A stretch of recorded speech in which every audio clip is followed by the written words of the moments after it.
Won't stop until the fight is won. Celebrating Fair Housing Month, North Carolina Realtors. We open doors to everyone. Paid for by North Carolina Realtors.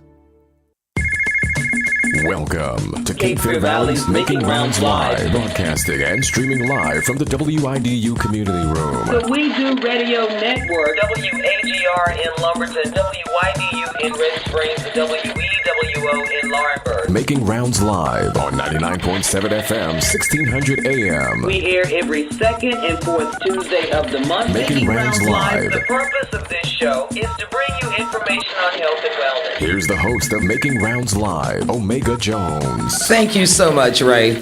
Welcome to another edition of Cape Fear Valley Health's Making Rounds Live. I'm your host, Omega Jones. Ladies and gentlemen, April is Sexual Assault Awareness Prevention Month. And today in our studio, we have two amazing ladies who are our guests today. First, we have the Deputy Director of the Phoenix Center, which is the rape crisis of Cumberland County, Ms. Z. Surratt II. Also, we have with us today Bladen County Hospital's Chief Nursing Officer, Miss Susan Phelps. And Miss Phelps is going to talk to us about how nurses can be trained to work with sexual assault survivors. So today's broadcast, it is not just for victims and survivors. What we are going to discuss today is something that everyone needs to know. So remember that Making Rounds Live, this is for informational purposes only. This is not a time for you to take matters into your own hands. If you or someone that you know is dealing with anything that we may discuss today, please find yourself a healthcare professional. Ladies and gentlemen, please welcome to Making Rounds Live, Miss Surratt and Miss Phelps. Ladies, how are you today? Hi, fine. All right, Miss Surratt, we are going to start with you. Can you start by telling us a little bit about yourself, your background, and how long have you been working in this field? Thank you. I've lived in America on and off for the last 40 years, and I currently work in the electronic security industry, which I have done for 25 years, because I believe it's important for people to know how to keep themselves secure and out of harm's way as much as possible. But I also work as a victim advocate, and I've been working in that position for the last 14 years in Cumberland County, working with thousands of victims of sexual assault. Now, I'll go ahead and tell our listeners now and our viewers that some of the language that we discussed today or we use today, it may be a little, it may disturb some of you, but these are terms that we all need to know. These are terms that the community needs to know.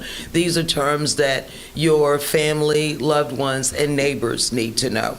So, Ms. Surratt, let's start by defining some of the terms for our listeners. What is and what is not sexual assault? So sexual assault is like an umbrella in North Carolina. It covers the charges of rape, sex offense, and sexual battery, and some other related sexual violent crimes.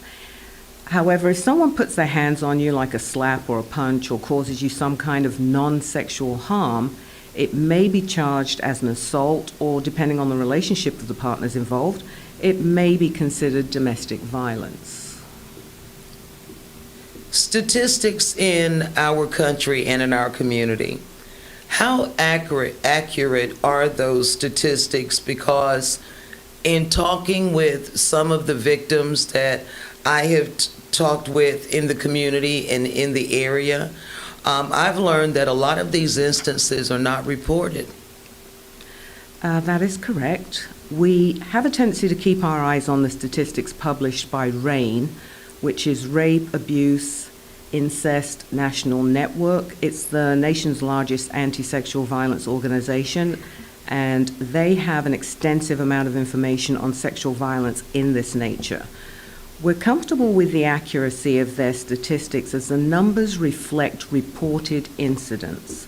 Sexual assault is an extremely underreported crime, so as astronomical as the reported numbers look, it is but a small fraction of what is actually happening. Ladies and gentlemen, we are in the middle of an amazing conversation with Ms. Z. Surratt II. She is the Deputy Director of the Phoenix Center on Making Rounds Live. Ms. Surratt, how does the Phoenix Center fit into this picture? What services does it provide? Rape Crisis of Cumberland County is a safe space for anyone who finds themselves a victim of any kind of sexual violence. No one's taught how to be a victim, and therefore there are a lot of answers missing for them after such a traumatic event. We strive to help victims build their bridge to survivor. We have a 24-hour crisis line that anyone may call to talk about circumstances and get emotional support, options, and resources. We offer a 24-hour hospital advocacy when they present to the ER for treatment after the crime. Again, we're there to support them through the process, allow them to know their rights, emotionally support them, explain our services, and provide resources as needed. We understand the importance of counseling, so we always offer to refer to counseling agencies we know well, faith-based or non-faith-based. We are one of 4 off-site locations that can assist anyone wishing to file an application for a DVPO, which is Domestic Violence Protective Order. They can come to our office Monday through Friday before 12:30 p.m., complete the paperwork, which we submit to Cumberland County Courthouse, and while the judge processes the application, we discuss their safety plan moving forward. We refer them to legal aid for services and make arrangements to accompany them to their next court date. If they'd like to report a crime to law enforcement, we will make the call and request an officer come to our location to make the report where everyone is a bit more comfortable. We offer a support group for over the age of 18 years old every other Wednesday. Those are most of our key services. I read that the National Sexual Violence Resource Center, the NSVRC, is using the theme Building Connected Communities this month. The NSVRC states that whenever anyone experiences sexual violence, every community member is affected. And we always talk about the community on this broadcast. So, Ms. Surratt, can you elaborate on that for us? Yes. What I got from that was what I was raised with, and that is it used to take a village to raise a child back in my day. Children respected their elders, elders watched out for children in the community, whether it was their child or the neighbor's child. We don't have that community bonding so much now, and particularly in Fayetteville because we are more of a transient town. So it's getting harder and harder to know and be cohesive as a community in Fayetteville, unfortunately. Tell me about the support groups that the agency offers. And how can these help, these support groups, how can they help not only the individuals, but the community also? So we offer a support group for survivors to come together and support one another. It helps them to empower each other and even share some of their best practices and coping skills with each other. It's a way for someone to come forward and know that they're not alone in this, that there are other people that can empathize with where they've been and where they're going. We do offer this support group for men and women separately, However, at the moment, we currently only have a women's support group going forward because even though we know men are victims also, it's not as easy for men to come forward. So the numbers coming forward are that small that we haven't been able to start that, but we're always ready to do that at the drop of a hat. Mm-hmm. It's just a very empowering group of people that can help victims go from victims to survivors, and it's very positive for our community as a whole. Ladies and gentlemen, Miss Z. Surratt II on Making Rounds Live. April is let me make sure I say this right, is Sexual Assault Awareness Prevention Month. We're in the middle of an amazing discussion, trying to make the community aware of what's going on and the resources out there and some things that you need to be aware of. Now, Miss Surratt, I see a lot of tips about things that people can do to try to protect themselves from sexual assault. People can buy whistles, they can buy weapons. I understand, but I'm not in the dating scene anymore and I ain't gonna get back in the dating scene, but I understand that there are straws now that you can put in drinks that'll turn colors. So, and we can talk about those, but I'd like to think that the conversation is evolving more, and that we're having more conversations about how not to commit sexual assault rather than placing all of the emphasis or the prevention on the victims. So, are we doing enough to communicate to everyone, whether it's our children, whether it's our family members, or our co-workers, about respecting other people's bodies, respecting other people's boundaries, respecting their consent, and all of those things? We definitely need to have more of the tough conversations.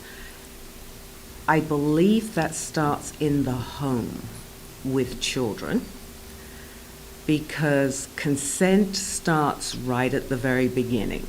And the more these tough and uncomfortable conversations can be started at home, the more they can progress outside the home and around your peers and families and friends. There are conversations being had, because I do see that in a class that I teach, of people mentioning what they're saying or how they're talking to each other. And it's just a very tough conversation for some people to have. Talking about prevention is a little easier said than done, because you can do every single thing right going forward to protect yourself and still become a victim. Or you can go out and be as wild and reckless as you like and end up going back home safe and sound in your bed. Mm. It's the perpetrators that we need to get through to. Anyone going out on a daily basis should be allowed to go out without threat of becoming a victim. That shouldn't be anything you should actually have to be thinking about, like wearing the nail polish or, having your drink tested or what have you. But it's the world we live in, unfortunately, and it's very sad. But raising our children, we should be talking to them to teach them how not to be perceived as a perpetrator, and how to respect people's boundaries and consent, things like that. Ladies and gentlemen, April is Sexual Assault Awareness Prevention Month, and we're talking to Ms. Z. Surratt II. She is the Deputy Director of the Phoenix Center. Ms. Surratt, I'm going off script a little bit. Before the broadcast, we were talking, we had gotten into a really detailed discussion about Fayetteville and sex trafficking. And when you were saying that we need to get the word out to the perpetrators. I think this is an ideal time to come in and bring that subject on the table. Can you just mention to our listeners and our viewers some of the things, if you remember, that we were talking about prior to the broadcast, the things that had my mouth dropped open? So we generally will be called to Cape Fear Valley Hospital for a victim. And because we work with victims of sexual assault, it's usually a rape or sexual assault incident. There are times when we get there that we might find out that the person laying in the bed has actually been trafficked. We've seen that so many, many times. There's a lot of trafficking happening throughout the entire country, and Fayetteville's no different. We have our share of it. But there are certain things that stand out when you're dealing with an individual that's been through that traumatic event. And that could be something like branding, like the trafficker sometimes will brand their victims as such as to say, you're mine, and this is what I'm doing to show that you are one of mine, and you're not allowed to get away from me. So we've spoken to victims that have had that situation, and trying to get that branding off their body is one of the root parts of their healing, to no longer be identified as that person in their healing process. And so I know of some individuals that have actually had tattoos placed on, covering up the branding to get rid of it so that they don't have to look at it anymore, see it anymore. That was mind-blowing to me. That was really mind-blowing. If someone has been a victim of sexual assault, what should they do first? I would, well, as we do at our agency, if someone's been that victim, the first thing they might want to do is get someplace safe. Then they want to find someone that they can trust. It's a very bad time for them to feel like trusting anyone, but in their heart of hearts, they'll know who they can. If they've got injuries, they may want to go to the hospital immediately, or they may want to call law enforcement and report the crime and get assistance to go to the medical care. Very rarely do we get calls right after the crime, but when we do, we'll always advise seeking medical attention for many different reasons. They might want to check to see if they've got injuries that they're not even aware about because their adrenaline might be very high. They might want to get precautionary medication for STDs. They might want to check, have the morning after pill prescribed so as to prevent pregnancy. When they get to the hospital, we'll also let them know you are entitled to have a victim advocate with you there at the hospital. Feel free to let the hospital staff know this so that they can give us a call and we can get someone down to you, because we are available 24/7. If they want to report the crime, they may do so. They don't have to. It's got to be their choice and what they can do at that moment, because not everybody's got that strength and ability at that moment. But because we're in North Carolina, there is no statute on limitation for reporting sexual assault, so they could still report it at a later date. Obviously, sooner is always going to be better than later, but ultimately it's the victim's choice as to how and when they go through all those different processes, if they do. All right, Ms. Surratt, they're telling me that we've got to go into break soon. So as we wrap up the first segment of the broadcast, what is the most important thing you want everyone to think about, or you want them to remember from this conversation? Every day we are in the midst of victims of sexual assault. Think about it. Some are sitting across the very same table as you without your knowledge. It's an underreported crime for a reason. How we conduct ourselves around others speaks volumes, and it can always make a difference of a person coming forward or not.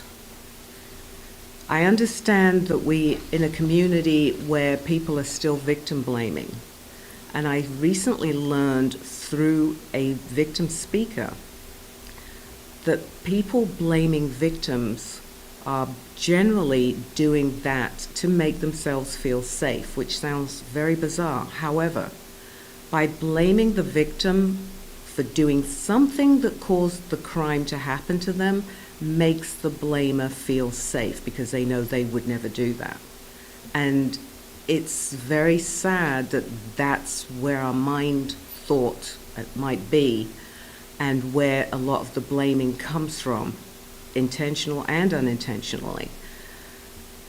I just ask people to be very mindful of your actions when you're around anyone, because anyone in your midst can be a victim. And if they see someone they can trust, that might make the difference in someone actually coming forward and reporting, and that's what we all want ultimately in the end. Ladies and gentlemen, Ms. Z. Surratt II, Deputy Director of the Phoenix Center. Now, Ms. Surratt, please come back with us on the broadcast. There were some questions that I didn't get a chance to ask you, and I really want our listeners and our viewers to get this information.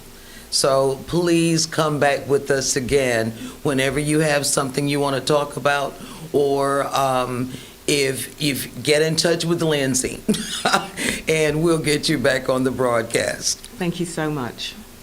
Ladies and gentlemen, up next, we're staying on the topic, and we're discussing specially trained nurses who work with sexual assault victims. And it's called Sexual Assault Nurse Examiners, or SANE nurses. Stay close. We'll talk to our guests next on Cape Fear Valley Health's Making Rounds Live. We'll be right back with more of Making Rounds Live. Cape Fear Valley's Making Rounds Live. Broadcasting and streaming live from the WIDU Community Room on 99.7 FM, 1600 AM. The WIDU Radio Network. This is Pastor Neil of New Covenant Christian Faith Church Ministry, and you are listening to Wake Up. Parents from a Greensboro elementary school say they're shocked after learning a man with a gun broke into their children's school. It happened over a week ago at Irving Park Elementary, but officials with the Greensboro Police Department didn't acknowledge it to parents until Sunday. 26-year-old Jonathan Cameron Coley is now behind bars. The Yancey County Fire Marshal says a woman lost her life in a house fire while using her electric space heater. Fire Marshal Neil McCurry says the woman was in her 60s and her boyfriend was in the home last Friday. In all, it took 30 firefighters to get the blaze under control. A classic comeback by the Carolina Hurricanes. The Canes erased a 3-goal deficit to defeat the New York Islanders 5-3 to win Game 2 of its opening round Stanley Cup playoff series last night. Jordan Martinook scored the game-winning goal with 2:06 remaining in regulation, 9 seconds after Sebastian Aho tied the game. Jeff Hamlin, NCN News. I'm Megan Murray for WIDU News. According to the Fayetteville Police Department, multiple people were injured after a vehicle crashed into the Chipotle restaurant Saturday evening around 7:30. Emergency officials arrived and found the vehicle had driven into multiple windows on the side of the building. One person was taken to Cape Fear Valley Hospital.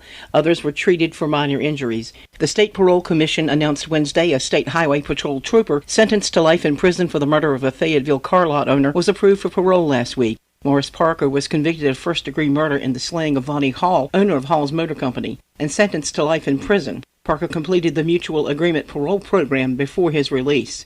North Carolina legislators have publicly condemned the campus demonstration at Columbia University. U.S. Representative Greg Murphy, Republican from North Carolina, posted on social media, "What is happening at Columbia University is beyond disgraceful. Worst yet, President Biden will not directly call out the disgusting anti-Semitism merely to appease his base." From WIDU Radio, I'm Megan Murray.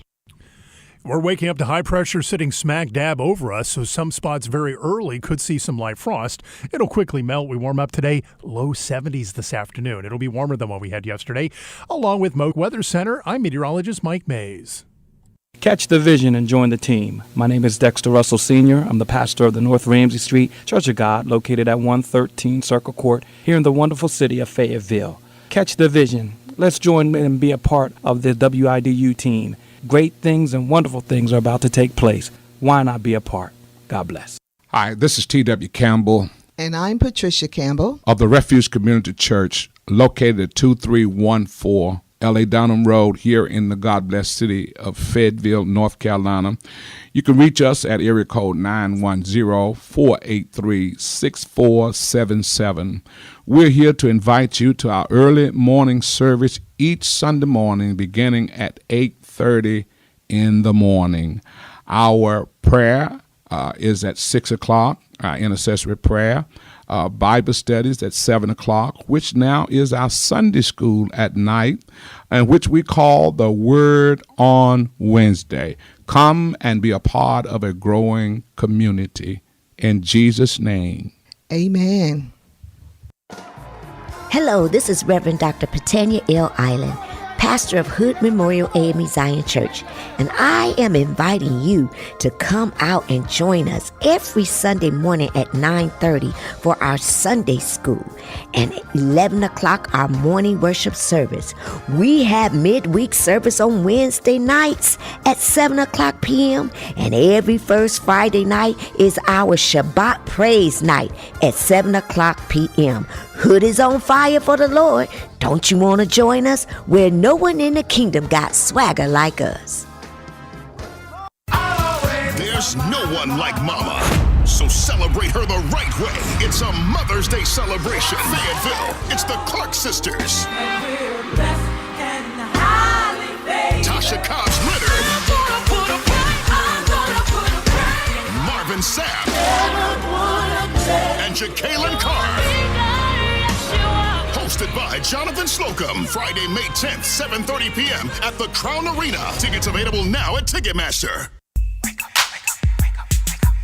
This is Dr. Ann T. Newell, pastor of the Soul Harvest Apostolic Church at 135 North Main Street in Spring Lake, and you're listening to Wake Up. Hello, I'm Reverend Chauncey McDonald, Lots Creek AME Zion Church of Vandal, North Carolina, and we are proud sponsors of the WIDU Morning Wake Up Show. We now return to Making Rounds Live. Cape Fear Valley's Making Rounds Live. Broadcasting and streaming live on the WIDU network, 99.7 FM, 1600 AM. Here's Omega Jones. Thank you so much, Ray. Welcome back to part 2 of Cape Fear Valley Health's Making Rounds Live. Before we get started and introduce our next guest, I do need to let everyone know that Women of Worth Ministries, they will host a Spring into Good Health fair, and that is taking place this Saturday at College Lakes Recreation Center, which is located at 4945 Rose Hill Road right here in Fayetteville. The health fair is from 10 a.m. until 1 p.m. and you need to take advantage of the free screenings that are being provided by Cape Fear Valley Health. We're talking blood pressure screenings, BMI, cholesterol, glucose testing, behavioral health information, weight loss, hands-only CPR, and the physician's consultations. So it's coming to your back door, Rose Hill Road. So what I want you to do is take advantage of these free resources. Once again, Spring into Good Health Fair this Saturday at College Lakes Recreation Center. Now, as we continue our conversation recognizing Sexual Assault Awareness Prevention Month, our conversation now turns to the nurses who are specially trained in this area of sexual assault. So joining us now, ladies and gentlemen, please welcome Bladen County Hospital's Chief Nursing Officer, Ms. Susan Phelps. Susan, welcome to the broadcast. Thank you. First, can you give us a quick run-through of your career, and are you a SANE as well? I've been a nurse for almost 40 years. I started with the Cape Fear Valley Health System in 2012 and served as the corporate director for the emergency department. I currently serve as the chief nursing officer at our Bladen campus. I've spent the majority of those nearly 40 years in the emergency department, so I have a passion for care of patients who present in any type of crisis. I am not a practicing SANE, but I have completed the didactic course from the International Association of Forensic Nurses for the Adult and Adolescent Sexual Assault Victims. What is a sexual assault nurse examiner, and why are they so important? The sexual assault examiner is a registered nurse who has completed additional education as well as training to provide comprehensive care to survivors of sexual assault. In some communities, these SANE nurses may be referred to as forensic nurse examiners.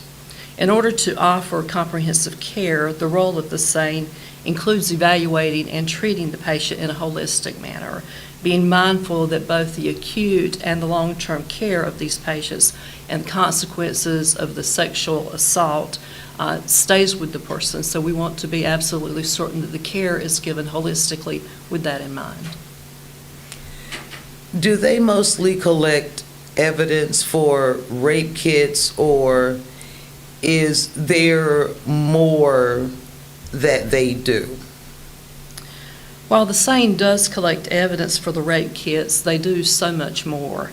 The SANEs can gather a culturally and developmentally appropriate medical history and history of the assault, with an understanding of the legal as well as the medical implications of that history. In collecting that in this manner, the nurse sets the tone and sets the environment of support and care for the patient, because this evidence that they're collecting as well as the medical history is really laying the foundation for supportive care following the acute exam. And having that understanding both developmentally and culturally of each of these patients helps set the tone for conversations such as treatment for sexually transmitted diseases and HIV, or having conversations about pregnancy prevention, follow-up. What does that look like in the community? For some patients, it may be very different based upon culture, based upon age.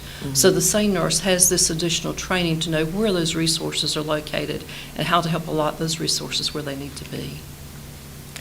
Ladies and gentlemen, Bladen County Hospital's Chief Nursing Officer, Ms. Susan Phelps, on Making Rounds Live. Ms. Phelps, can you give us some examples of how SANE might approach a patient differently than any other medical professional?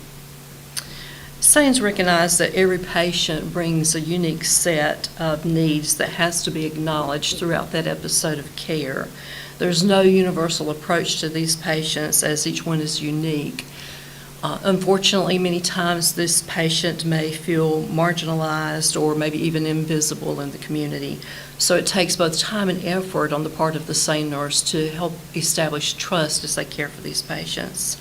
Every sexual assault examination must begin with identifying what the patient needs, what's important to the patient, and helping the patient feel safe and supported and in control of all aspects of the care and of the exam. The SANE understands that the trauma-informed care, and that means that the SANE understands that the patient presents to the emergency department maybe with trauma history, certainly the trauma that's related to the victimization.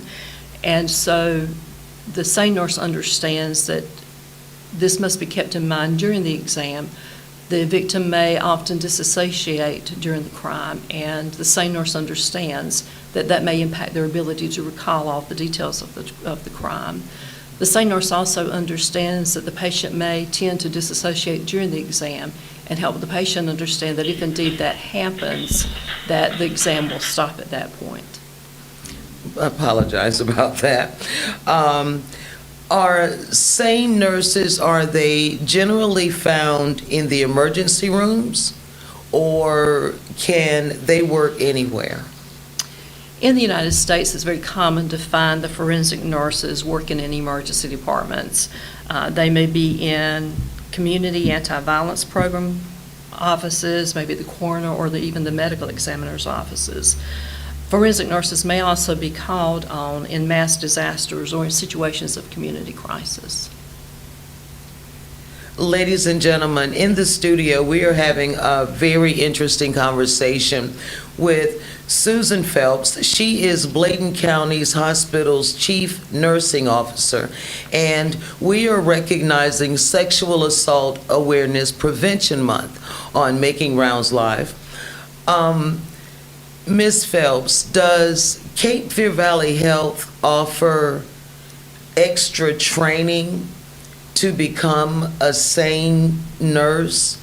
And, or if they don't, how would someone go about getting that training? The SANE training courses must be approved through the International Association of Forensic Nurses and through the American Nurses Credential Center Commission on Accreditation. This process ensures that the nurses receive a high quality of training that is based upon best practice and evidence-based. Training consists of both classroom and clinical components. A couple of years ago, I think I recall a newspaper article that reported that Fayetteville State was going to start offering training.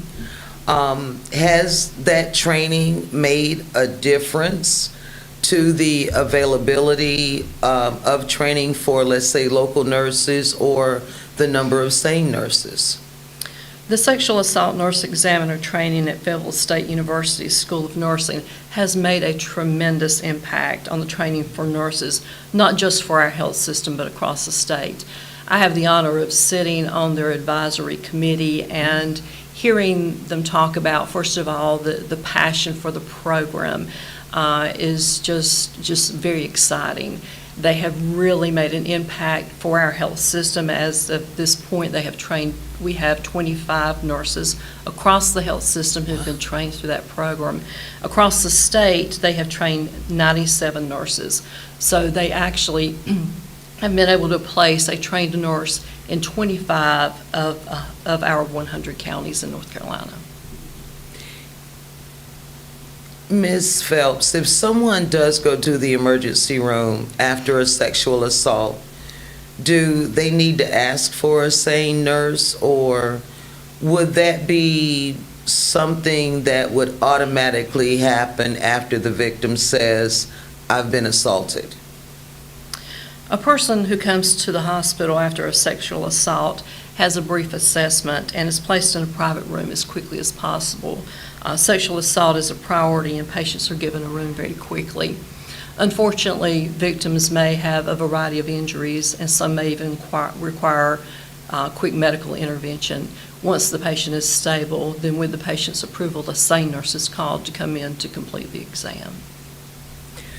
Does the SANE nurse work, does that work in when the patient leaves the hospital, or does the SANE nurse stay involved with the patient's case and work side by side other experts in the field?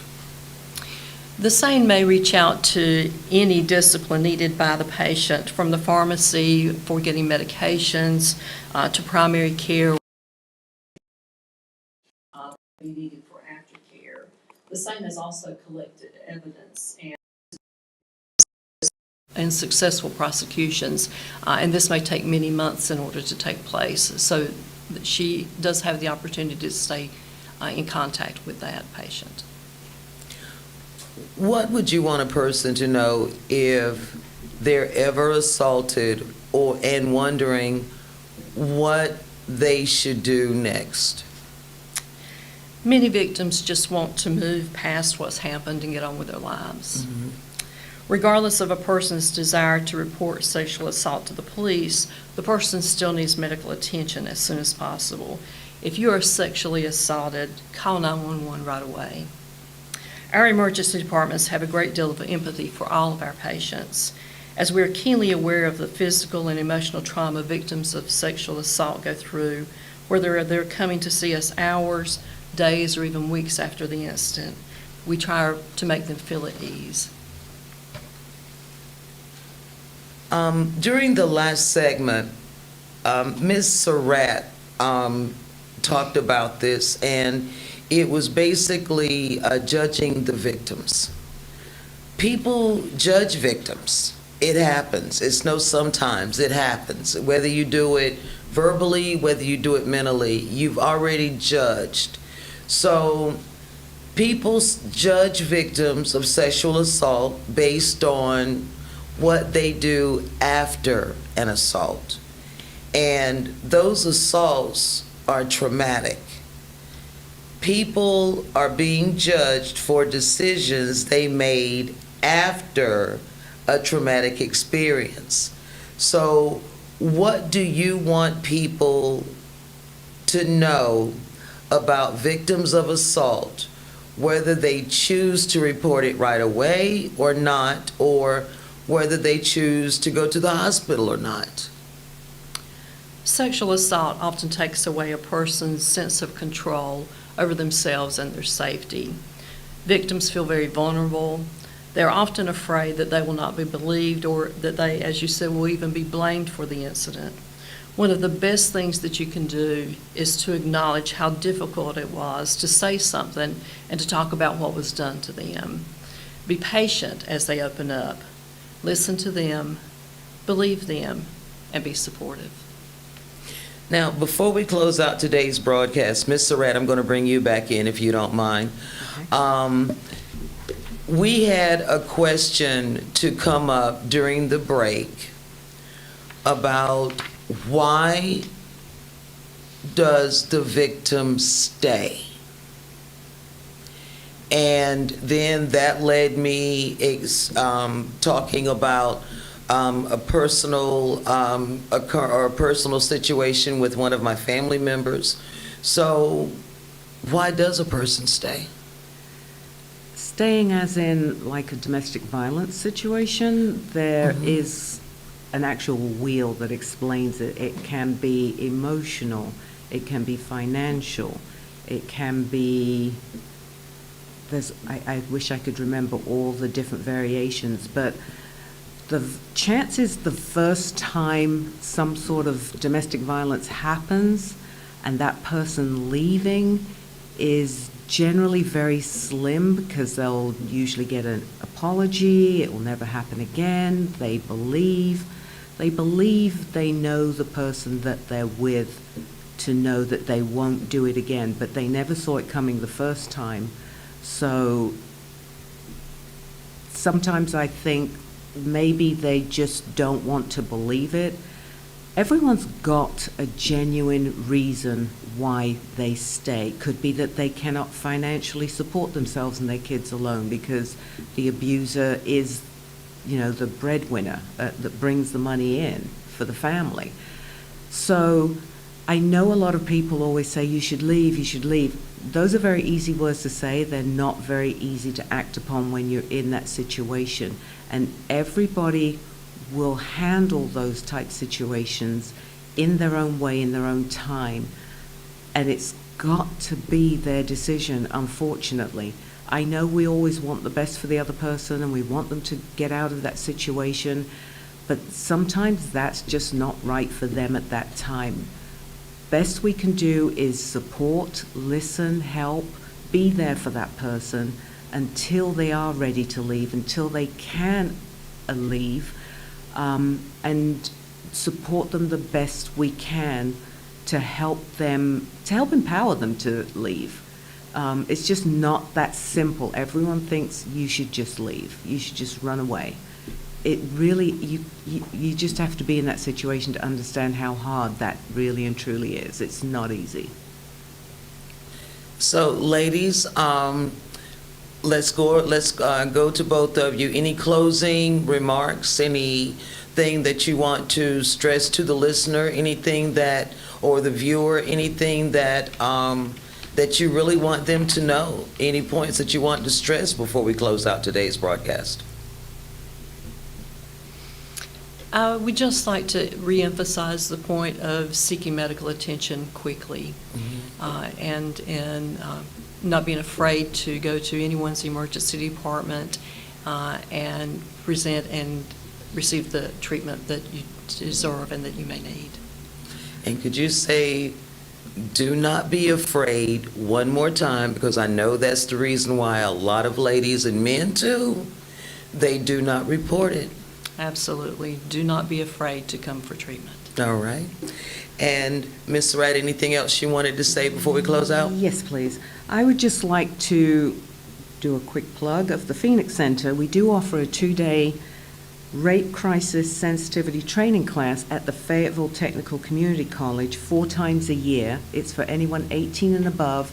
It's a good way for the community to learn how to work with someone that they've just found out has been in a sexual violence situation and be appropriate without blaming, without making them feel worse. It's a good class to learn a lot of things that can help your loved ones, sometimes even yourself. Thank you.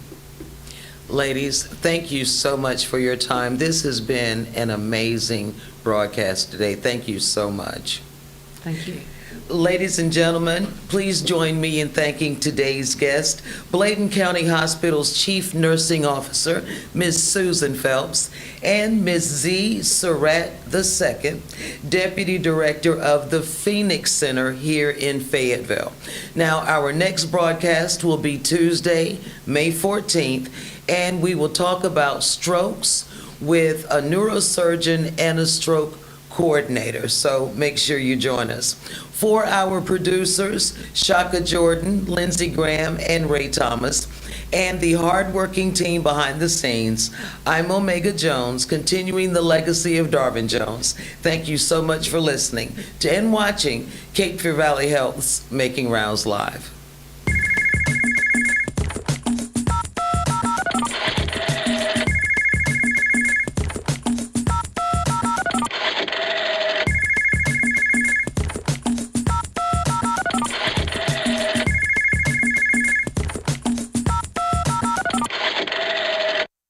Small minds discuss other people.